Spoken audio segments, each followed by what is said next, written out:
Hi, my name is Jessica Powell, and this is going to be chapter 4 from the textbook where we're going to be talking about independence. Okay, so starting off for my first slide, I'm going to be talking about the revolution and the war in Europe. So, for starters, the Spanish Americans were being governed by an unfit leader recognized as King Charles. So during the time that King Charles was governing the citizens, he was very unfit, and he put the Spanish state in bankruptcy due to the costly wars that was going on in the 1700s. So of course, with bankruptcy came higher taxes, which folded over onto the citizens, and they had to deal with the repercussions of his actions or lack of managing money for the Spanish state. So with the bankruptcy again came higher taxes, which ended up in different practices that ultimately ended with other unfit leaders being put in high decision making and leader positions, which of course was unfair to the citizens.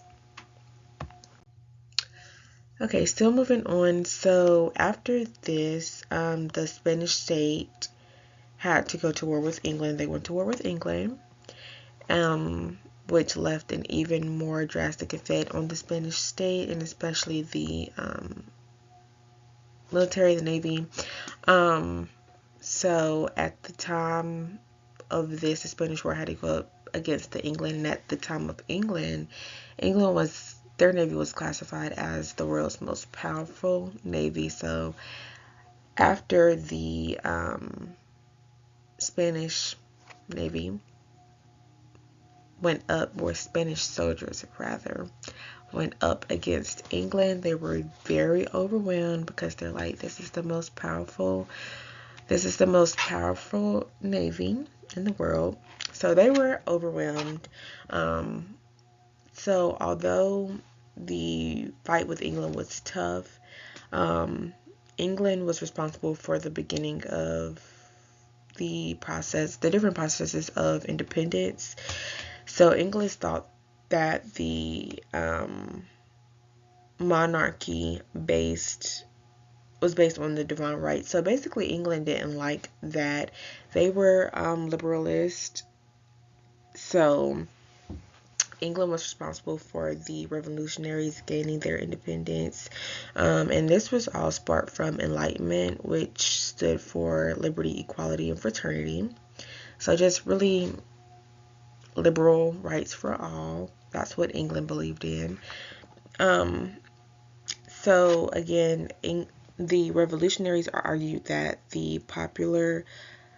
um, they could, the people could be able to vote for, or should be able to vote for whoever they wanted to vote for. So basically, it was all up to the people, and they have the right to vote for who they saw fit through a written constitution. But still, that's what they gained from the Enlightenment, and yes, so that's what they fought for, wanted to do. Um, let's see. So the revolutionaries did not agree with just royal figures being in high authoritative positions just because they're royal, part of the royal family, whatever. They felt like that was unfair. Just because you're royal doesn't mean that you have the qualifications to rule. So they felt like that was unfair, and England didn't like that. England was one who was against that due to them being liberalist. Okay, moving on. So, again, going back to the political ideology known as liberalism. So this started to surge. England found themselves again fond of liberalism and wanting to expand liberalism after they had their own civil war and revolution in the 1600s. So after that, that's when England wanted to broadcast this, and this was broadcasted to all parties in the Napoleonic Wars.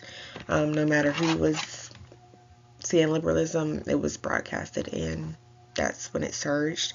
So in 1807, Napoleon was responsible for invading Portugal. And also when he came to Portugal, this made the Portuguese, the royal family, they fled. So they left when Napoleon got there. The Spanish king also and his heir, Prince Fernando, they were caught by Napoleon, and they ended up surrendering their throne, leaving Napoleon to take over a foreigner, which was not wanted by the Spanish citizens. Okay, so once Napoleon came over again to Portugal, the royal family fled, and this is with the prince. He settled in Rio de Janeiro, if I'm saying that correctly. So the prince, once he came over with Napoleon and he settled in and started doing his own thing, or really governing or being in high authoritative position, trade got better. So the prince now allowed his Brazilian people to trade with everyone, and not just the channel through Portugal how it was initially. So they were trading with everyone. With this, goods became less expensive due to the new trade, and it was just ultimately one positive thing that came out of that. After this, so the Central Junta in Spanish America made itself known, which ultimately caused tension with the Spanish people. Okay, so this is getting to the Spanish American Rebellion. So this is the Creoles versus the Peninsulars. So in 1810, the Spanish political upheaval began. A Creole conspiracy created a rebellion for the indigenous people, which Hidalgo was responsible for this. His selling point was long live the Virgin of Guadalupe and death to the Spaniards. So he created this rebellion. So after leading thousands of rebels, Hidalgo was actually executed very brutally. And so he was kind of made out to be an example, but he was still a patriot in the eyes of the people that he led to rebel. So after Hidalgo, Father Jose Maria Morales was another political figure that came. He was also fighting for the end of slavery, the end to the caste system. He was also unfortunately killed. But they were both two patriotic figures.